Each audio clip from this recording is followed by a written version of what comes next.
Good afternoon. When you think about design in a city, it is not just the physical artifacts that exist in the city or the ones that the city produces. It's also the experience of the inhabitants of the city and the visitors to the city. And key to that is information. And I'm not talking about information that lies there and waits for people to find it, but information that goes to people, that finds people at the right place at the right time. And that's very much what we'll talk about today, augmented reality. It's going to be like a speeding train. We're going to cover a lot of ground very quickly, but that means a lot of it is going to be just touched on. You're not going to get into too much detail. In questions and answers, I'm happy to go into that. And if anybody was coming here on how to do programming for augmented reality, I'm the wrong person. This is the wrong presentation.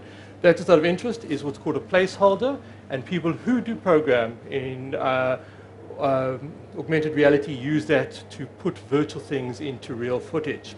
So, what is augmented reality? Also known as mixed reality.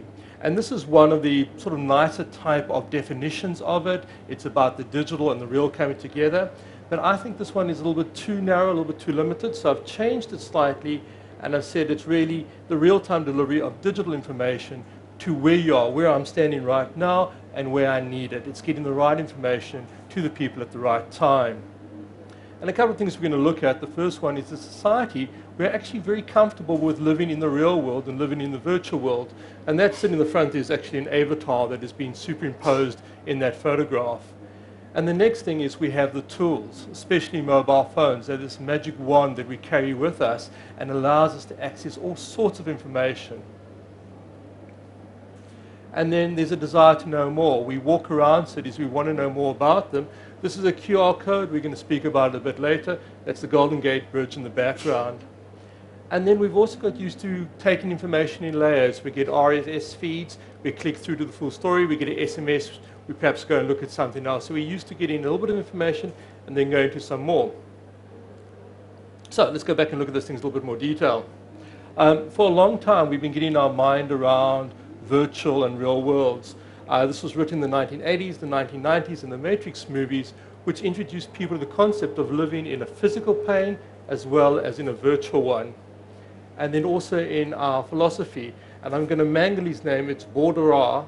He was a French philosopher, and he spoke about how we create a hyper-reality.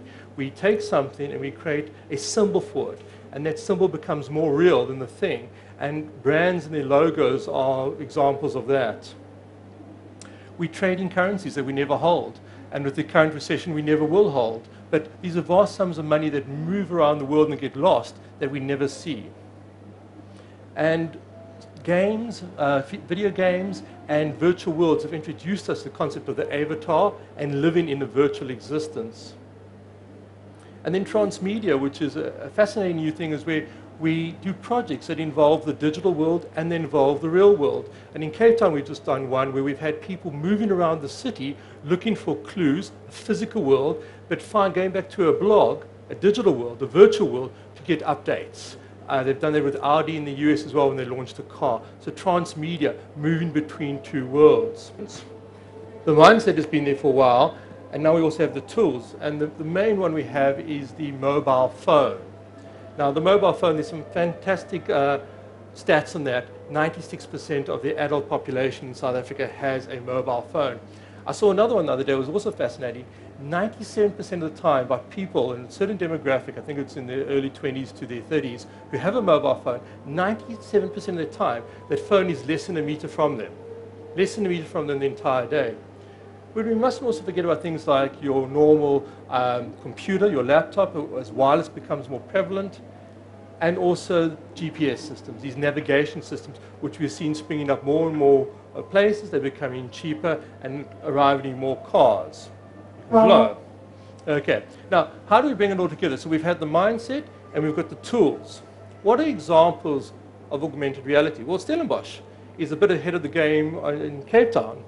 They've got, Dylan Lewis has got 23 sculptures that have been placed around the town, and you go up there, you see a sculpture, and you've got an SMS, and you get more information about that sculpture. It comes to you. You're standing at a geography, and it comes to you. We do the same thing with Bluetooth. You walk past the place, you get information. But in the rest of the world, this code, called a QR code or a quick response code, is the big thing. It was developed in Japan in 1994 to use to track inventory. Very easy to read, contains a lot of information, contains more information than a barcode.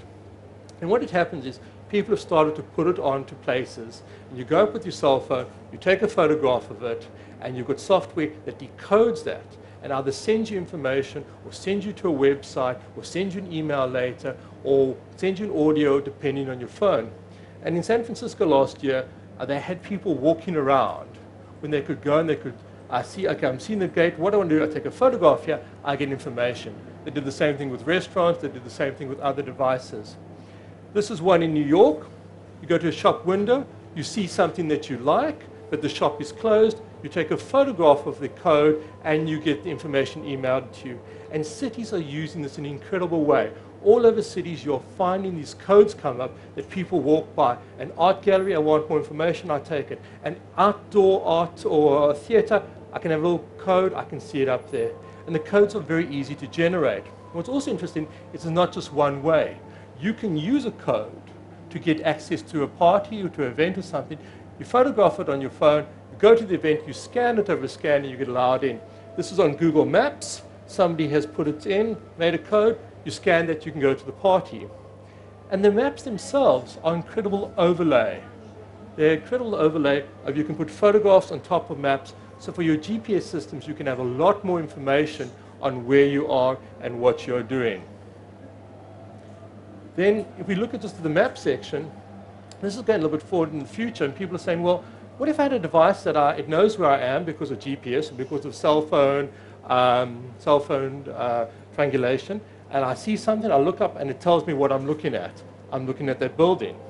Or perhaps it tells me some information about that building. And now we say, okay, that is years ahead, it's not going to happen, but it is.